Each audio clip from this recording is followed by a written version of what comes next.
విద్వేషపూరిత ప్రసంగాలపై supreme court తాజాగా కీలక వ్యాఖ్యలు చేసింది. విద్వేషపూరిత ప్రసంగాలను కట్టడి చేయడానికి కొత్త చట్టాలు అవసరం లేదని పేర్కొంది.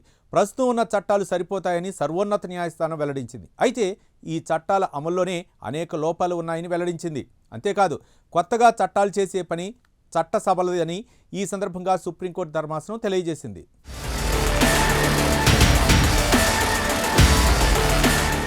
సమాజంలో విద్వేషపూరిత ప్రసంగాలు ఇటీవల కాలంలో ఎక్కువయ్యాయి. అందరికీ ఆదర్శంగా నిలవాల్సిన నాయకులు గాడి తప్పుతున్నారు. మైక్ పట్టుకోగానే ఏం మాట్లాడుతున్నామన్న సోయి కోల్పోతున్నారు. అన్ని వర్గాలకు ప్రాతినిధ్యం వహించాల్సిన నేతలే సమాజంలో చిచ్చు పెడుతున్నారన్న ఆరోపణలు వస్తున్నాయి. మత విద్వేషాలను రెచ్చగొడుతూ కొన్ని వర్గాలపై విషం చిమ్ముతున్నారు. ఇటువంటి ప్రసంగాలతో చుట్టూ ఉన్న ప్రజలను రెచ్చగొడుతున్నారు. ఈ నేపథ్యంలో ఇటువంటి విద్వేషపూరిత ప్రసంగాలను అరికట్టడానికి అదనపు మార్గదర్శకాలు, ప్రత్యేక రక్షణ కల్పించాలని కోరుతూ దాఖలైన పిటిషన్లను తాజాగా సుప్రీంకోర్టు కొట్టిపడేసింది. జస్టిస్ విక్రమ్నాథ్, జస్టిస్ సందీప్ మెహతాలతో కూడిన ధర్మాసనం ఈ పిటిషన్లను కొట్టేసింది.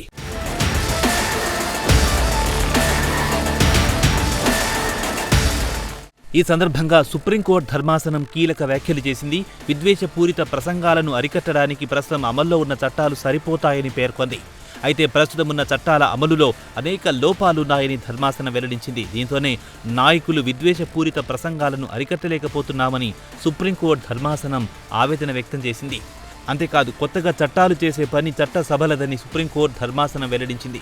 న్యాయస్థానాలు తమకు తాము సొంతంగా చట్టాలను రూపొందించలేవని పేర్కొంది. అధికారాల విభజన సిద్ధాంతం ప్రకారం కొత్త చట్టాలను రూపొందించాలని ప్రభుత్వాలపై న్యాయ వ్యవస్థలు ఒత్తిడి కూడా తీసుకురాలేవని ధర్మాసనం స్పష్టం చేసింది. కాగా సమాజంలో అనేక మార్పులు సంభవిస్తున్నాయని పేర్కొంది. దీంతో సామాజిక మార్పులకు అనుగుణంగా ప్రస్తుతం ఉన్న చట్టాలకు మార్పులు చేర్పులు చేసే అంశాన్ని పరిశీలించే అధికారం కేంద్ర ప్రభుత్వానికి ఉందని సుప్రీంకోర్టు సూచించింది. సమస్య చట్టాల కొరతలో లేదని సుప్రీంకోర్టు కుండబద్దలు కొట్టింది. కాగా అందుబాటులో ఉన్న చట్టాలను సమర్థవంతంగా అమలు చేయడంలోనే లోపం ఉందని సర్వోన్నత న్యాయస్థానం స్పష్టం చేసింది.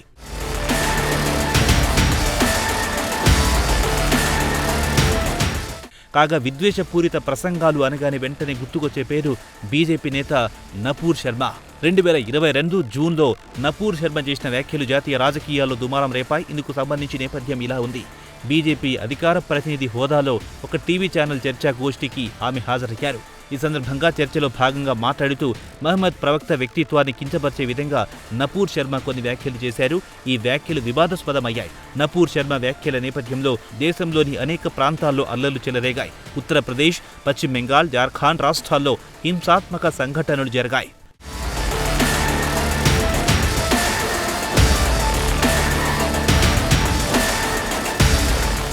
నపూర్ శర్మ కామెంట్స్ మన దేశంలోనే కాదు అంతర్జాతీయంగా దుమారం రేపాయి. ముఖ్యంగా Qatar, Malaysia, Saudi Arabia, Iran వంటి అనేక ఇస్లామిక్ దేశాలు భారత్ను వేలెత్తి చూపాయి. దీంతో భారతదేశం వెంటనే అప్రమత్తమయ్యింది. నష్ట నివారణ చర్యల్లో భాగంగా నపూర్ శర్మను భారతీయ జనతా పార్టీ అగ్రనాయకత్వం సస్పెండ్ చేసింది.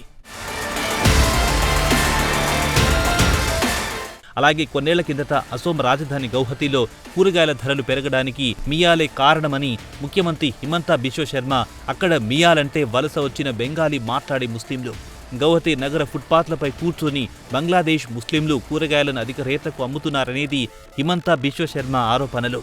దీంతో ముస్లింలు కూరగాయలు అమ్ముకునే ఫుట్పాత్లను ఖాళీ చేయిస్తామన్నారు.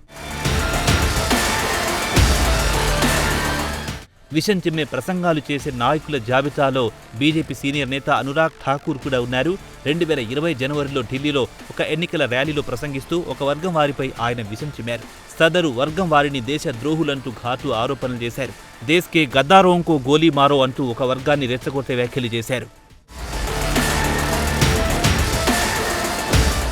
అలాగే బీజేపీకి చెందిన మరో సీనియర్ నేత పర్వేష్ వర్మ కూడా విద్వేషపూరిత ప్రసంగాలు చేశారు. 2020 ఢిల్లీ అసెంబ్లీ ఎన్నికల సందర్భంగా ప్రసంగిస్తూ మైనార్టీలపై ఆయన దారుణమైన వ్యాఖ్యలు చేశారు. అప్పటికే ఈశాన్య ఢిల్లీలో పరిస్థితి గందరగోళంగా ఉంది. పర్వేష్ వర్మ కామెంట్లతో వాతావరణం మరింత హీటెక్కింది. ఈశాన్య ఢిల్లీలో హింసాత్మక సంఘటనలు జరిగాయి. పోలీసులు కేసులు పెట్టారు. ఏమైనా మాట్లాడేటప్పుడు వాటి పర్యవసానాలు కూడా నాయకులు ఆలోచించాల్సిన సమయం వచ్చింది.